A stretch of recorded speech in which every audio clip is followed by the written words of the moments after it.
ಜಗತ್ತಿನ ವ್ಯಾಪ್ತಿಯಲ್ಲಿ ಬೆಳೆಯುತ್ತಿರುವ ತಂತ್ರಜ್ಞಾನವನ್ನ ಒಂದೇ ಸೂರಿನಡಿ ನೋಡಲು ಬೆಂಗಳೂರು ಅರಮನೆ ಮೈದಾನದಲ್ಲಿ ನಡೆಯುತ್ತಿರುವ ಟೆಕ್ ಸಮಿಟ್ ಸಾಕ್ಷಿಯಾಗಿದೆ.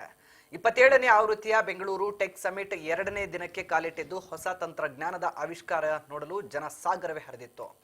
ಇದು ಟೆಕ್ನಾಲಜಿಯ ಯುಗ. ಎಲ್ಲಾ ಕ್ಷೇತ್ರದಲ್ಲೂ ಆಧುನಿಕ ತಂತ್ರಜ್ಞಾನದ ಪರಿಚಯವಾಗ್ತಾ ಇದೆ. ಟೆಕ್ನಾಲಜಿಗಳ ಭಂಡಾರವಾಗಿರುವ ಬೆಂಗಳೂರು ಟೆಕ್ ಸಮಿಟ್ ನಲ್ಲಿ ವಿವಿಧ ಆವಿಷ್ಕಾರಗಳು, ಹೊಸ ತಂತ್ರಜ್ಞಾನಗಳು ಬೆಂಗಳೂರಿಗರ ಕಣ್ಮನವನ್ನು ಸೆಳೆದಿದ್ದಾವೆ. ಟೆಕ್ ಸಮಿಟ್ ನಲ್ಲಿ ಈ ತ್ಯಾಜ್ಯಗಳಿಂದ ರಚಿಸಿದಂತ ಕಲಾಕೃತಿಯನ್ನ ಕಂಡು ಸೆಲ್ಫಿ ಕ್ಲಿಕ್ಕಿಸೋಕೆ ಜನ ಮುಗಿಬಿದ್ದಿದ್ರು. ಇನ್ನು ಚಿತ್ರ ಬಿಡಿಸುವಂತಹ ಕೃತಕ ಬುದ್ಧಿಮತ್ತೆ ರೋಬೋಟ್ ಕಂಡು ಖುಷಿಯಾದ್ರು.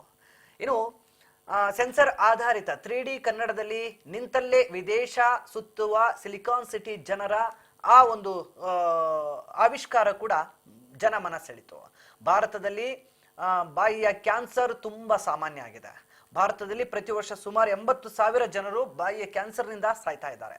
ಬಾಯಿಯ ಕ್ಯಾನ್ಸರ್ ಅನ್ನ ಅದರ ಕ್ಯಾನ್ಸರ್ ಪೂರ್ವ ಹಂತದಲ್ಲಿಯೇ ಪತ್ತೆ ಹಚ್ಚಲು ಭಾರತೀಯ ವಿಜ್ಞಾನ ಸಂಸ್ಥೆ IISc, BLR, ಆರ್ಟ್ ಪಾರ್ಕ್ ಮತ್ತು 28 ಇತರ ಕಂಟೋರ್ನಂ ಪಾಲ್ದಾರರನ್ನ ಪಡೆದು ಸಹಯೋಗದೊಂದಿಗೆ AI ಸಶಕ್ತ ಮೊಬೈಲ್ ಫೋನ್ ಆಧಾರಿತ ಸ್ಕ್ರೀನಿಂಗ್ ಟೂಲ್ ಅನ್ನು ಕೂಡ ಅಭಿವೃದ್ಧಿಪಡಿಸಿರುವಂತದ್ದು ಇಲ್ಲಿ ಬಹಳಷ್ಟು ಜನರ ಗಮನ ಸೆಳೆದಿದೆ.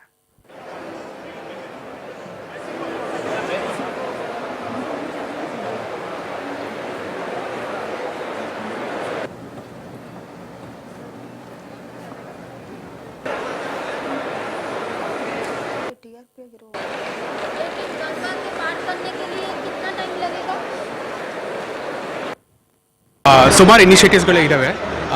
ಸ್ಟಾರ್ಟಪ್ಸ್ ಇನಿಷಿಯೇಟಿವ್ಸ್ ಇದೆ, ಹೆಲ್ತ್ ಆ್ಯಂಡ್ ಕ್ಲೈಮೇಟಲ್ಲಿ ಇನಿಷಿಯೇಟಿವ್ಸ್ ಇದೆ, ಲ್ಯಾಂಗ್ವೇಜಲ್ಲೂ ಇನಿಷಿಯೇಟಿವ್ಸ್ ಇದೆ. ಇದೆಲ್ಲ ಡೀಪ್ ಟ್ರಾನ್ಸ್ಲೇಷನಲ್ ರಿಸರ್ಚ್ ಮತ್ತು ಡೀಪ್ ಟೆಕ್ ಏರಿಯಾಸಲ್ಲಿ ಬರುತ್ತೆ. ಹೆಲ್ತಲ್ಲಿ ನೀವು ನೋಡ್ಬೋದು, ಇದು ಕರ್ನಾಟಕ ಸರ್ಕಾರ ಜೊತೆ ಸೇರಿಬಿಟ್ಟು ಡೆಂಗಿ ಯಾವ್ಯಾವ ಜಿಲ್ಲೆಗಳಲ್ಲಿ ಯಾವ್ಯಾವ ತಾಲೂಕುಗಳಲ್ಲಿ ಔಟ್ಬ್ರೇಕ್ ಆಗ್ಬೋದು ಅಂತ ನಾವು AI ಬೇಸ್ಡ್ ಮೂಲಕ ಇದನ್ನು ಪ್ರಿಡಿಕ್ಷನ್ ಕೊಡ್ತಾ ಇದ್ದೀವಿ. ಇದು ಕರ್ನಾಟಕ ಸರ್ಕಾರ ಆಗಲೇ ಯೂಸ್ ಮಾಡ್ತಾ ಇದೆ. ಅದು ಬಿಟ್ಟರೆ ಇನ್ನೊಂದು ಹೀಟ್ ವೇವ್ ಮೇಲೆ ಪ್ರಾಜೆಕ್ಟ್ ಮಾಡ್ತಾ ಇದ್ದೀವಿ. ಮೈಡಾಸ್ ಮೇಲೆ ಪ್ರಾಜೆಕ್ಟ್ ಇದೆ. ಮೈಡಾಸ್ ಬಂದುಬಿಟ್ಟು medical imaging data sets for Indian standards. ಅಂದರೆ ನಾವು ನೋಡುವಾಗ ನಾವು ಮೂಲತಃ ಐಡಿಯಾ ಏನು ಅಂತಂದರೆ ಈ ಡೇಟಾ ಸೆಟ್ಸ್ ನಾವು